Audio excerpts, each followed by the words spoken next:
پاکستان کی عدالتی تاریخ میں ایک بہت ہی اہم واقعہ پیش آیا، اور وہ واقعہ کچھ یوں ہے کہ میڈیا کی آزادی سے متعلق ایک ریفرنڈم کروایا گیا۔ سپریم کورٹ میں بلدیاتی انتخابات کیس چل رہا تھا۔ اس میں آزادی صحافت کے اوپر جب بات ہوئی تو جسٹس قاضی فائز عیسیٰ نے ایک سوال کیا آزادی صحافت سے متعلق، اور یہ پوچھا گیا کہ بتائیں میڈیا پاکستان میں آزاد ہے یا نہیں۔ تو اس کی تفصیل ہم آپ کو بتاتے ہیں۔ اس وقت عدیل سرفراز ہمارے ساتھ موجود ہیں، 24 نیوز میں پہلے تھے، آج کل یہ آج ٹی وی سے منسلک ہیں۔ عدیل سرفراز، یہ ذرا واقعہ بتائیں کہ یہ کس طرح سے یہ ہوا اور یہ اس کا بیک گراؤنڈ کیا ہے؟ اچانک ہی جسٹس قاضی فائز عیسیٰ نے یہ سوال اٹھایا ہے، کمرہ عدالت میں موجود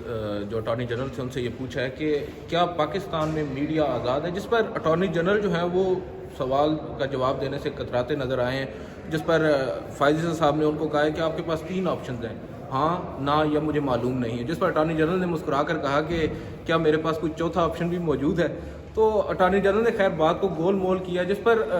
جسٹس قاضی فائز عیسیٰ وہ کافی زیادہ اس پر ایکٹیو نظر آ رہے تھے۔ انہوں نے کہا کہ ہم کیوں نہ کمرہ عدالت میں موجود جو صحافی ہیں ان سے یہ سوال پوچھ لیتے ہیں۔ انہوں نے کمرہ عدالت میں موجود صحافیوں سے یہ سوال کیا ہے کہ آپ لوگوں میں سے جو یہ مانتا ہے کہ پاکستان میں میڈیا آزاد ہے وہ ہاتھ کھڑا کر دے۔ تو ہم لوگ کمرہ عدالت میں موجود تھے، کوئی 7-8 صحافی تھے، آپ بھی تھے، اسناد صاحب بھی، وحید مراد صاحب،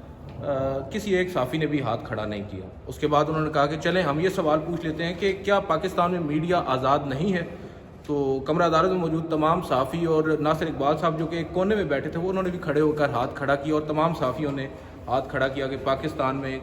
جو میڈیا ہے وہ آزاد نہیں ہے۔ اس کے بعد کمرہ عدالت میں کہکا بھی گونجا، لیکن جسٹس مقبول باقر نے ایک بڑی خاص بات یہاں پر کی۔ انہوں نے کہا کہ یہ پہلا ریفرینڈم میں نے دیکھا ہے جس میں نتیجہ جو ہے وہ 100% آیا ہے، اور اٹارنی جنرل بھی کافی زیادہ اضطراب کا شکار نظر آ رہے تھے۔ باقی اسناد ملک صاحب بتائیں گے انہوں نے کیا آج آبزرو کیا آج کمرہ عدالت کی۔ دیکھیں، وہ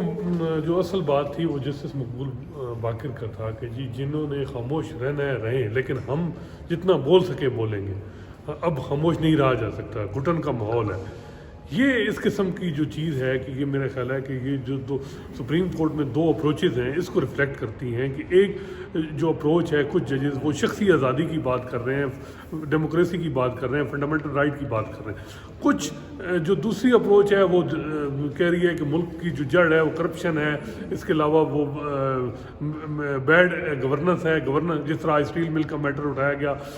اس طرح آپ کو پتہ ہے کہ انہوں نے کہا چائنا کی طرح سیدھا کھڑا کر کے فائر لگا کے جو کرپشن میں انوالو ہے ان کو قتل کر دیں۔ پھر اس کے علاوہ انکروچمنٹ کے حوالے سے بہت ٹچی ہیں، سرکولر ریلوے۔ تو یہ 2 اپروچز جو سپریم کورٹ میں ہیں مختلف الآراء، یہ واضح ریفلیکٹ ہو رہی ہیں کہ ایک سائڈ پہ شخصی آزادی میڈیا کی بات ہو رہی ہے، دوسرے کمرے میں وہاں جو ہے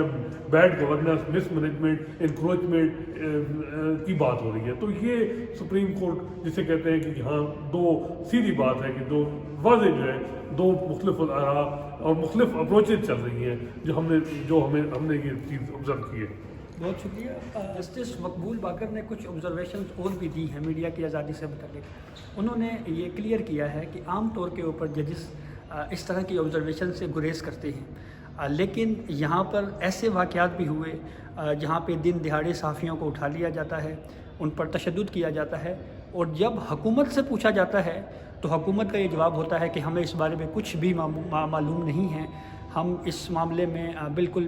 ایک قسم کی لا تعلقی کا اظہار کیا جاتا ہے۔ تو یہ آبزرویشن بھی آزادی صحافت سے متعلق میرے خیال میں بہت اچھی ہے۔ ہم نے دیکھا کہ اس گزشتہ 2-2.5 سالوں میں آزادی صحافت کے ساتھ جو کچھ ہوا، جس طرح سے صحافی بے روزگار ہوئے، پھر اس کے بعد دن دہاڑے صحافیوں کو اٹھایا جاتا رہا، اور پھر بعد میں وہی بات ہے کہ کسی جانب سے بھی یہ ذمہ داری قبول نہیں کی گئی کہ ان صحافیوں کو اٹھانے والوں کے پیچھے کون ہیں۔